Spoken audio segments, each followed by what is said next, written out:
Hey, what's going on, everybody? So I'm back in sunny Southern California. I took the red eye. It's only like an hour and a half flight back because of time difference or whatever. But one thing I was thinking about on the plane is having people in your life that are validating. I think that's really helped me get over the narcissistic abuse, or help me progress. I have people in my life now that for the most part they've always been in my life, but I just never trusted them, or I never listened to them because I was so stuck in the narcissistic realm, if you will. And they would be like, why are you putting up with that shit, blah blah blah. They'd say stuff to me and I just never listened.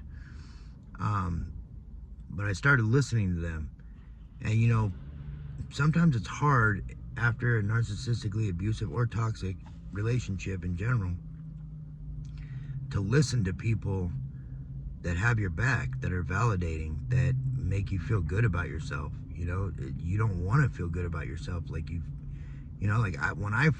it first happened, I felt like a failure. I felt like a complete piece of shit. I felt like, what could I have done different? Blamed myself, even though it's not me. It had nothing to do with me. It did. It takes two to tango, right? I let her do that. So I accept that responsibility, that I let her do that to me. But it doesn't change the fact that, I'm a good person. I care about people. I love to love, right? And I love to be loved. And because of my upbringing, I think a lot of it, I allowed myself to be gaslit and manipulated and lied to and cheated on and coerced and just manipulated to be somebody and something that I'm just not. And but I was also groomed, if you will, to believe that that's who I actually really was. So I accepted myself as being that person, even though I knew inside that's not who I am.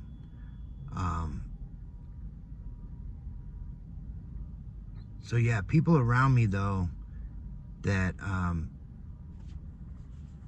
I've been fortunate to the fact that they're honest with me. They're real with me.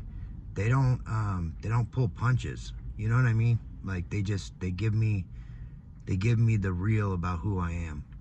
So I think that's one thing that I think is very important to be successful getting out of a narcissistic or toxic relationship, is having people around you that validate your good points and they point out when you're not being the best person. Because that relationship puts you in a fucking fucked up state of mind. And I know from my own personal experience, I said things and I did things and I acted in ways that are just not me. And I regret them now. There's nothing I can do about it. I can't go back and redo it. I can only change who I am going forward. And that's what I'm doing.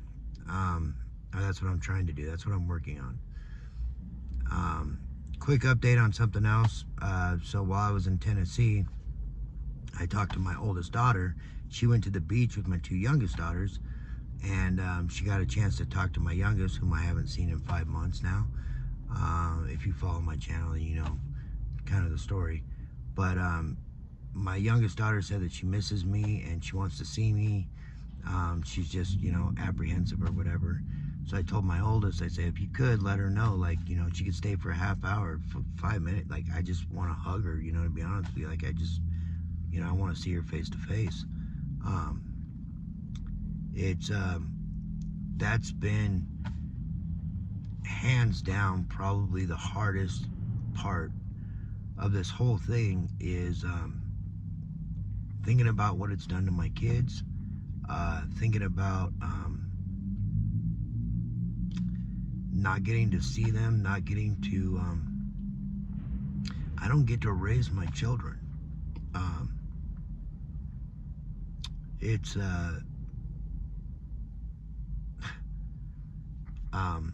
it's the hardest part of this whole thing for me. Um, I love my kids to death. Like I always wanted to give them the best life, and I know I failed at that. Um, but I really, I miss them quite often, you know? And I think that's one of the things that keeps me kind of pushing forward is that I know where I made mistakes. I know I should have held her accountable much sooner, or period, frankly. Not allowed her to do what she did to me. It should be myself and my 3 daughters living in our home, is what it should be. But I was a coward. I was a chicken. I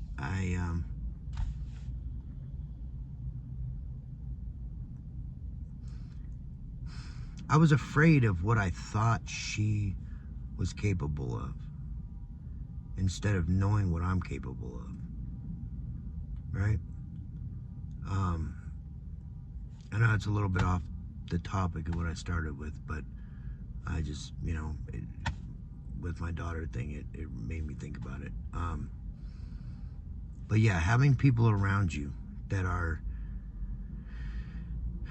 validating to when you're being a good person and validating to when you're not. They hold you accountable. They hold you, and they also hold your head up. They hold you in a high regard, and you know that they do, and it makes you feel good to have that. So some people don't have that around, and it's unfortunate. But I can tell you this right now. I know this for a fact.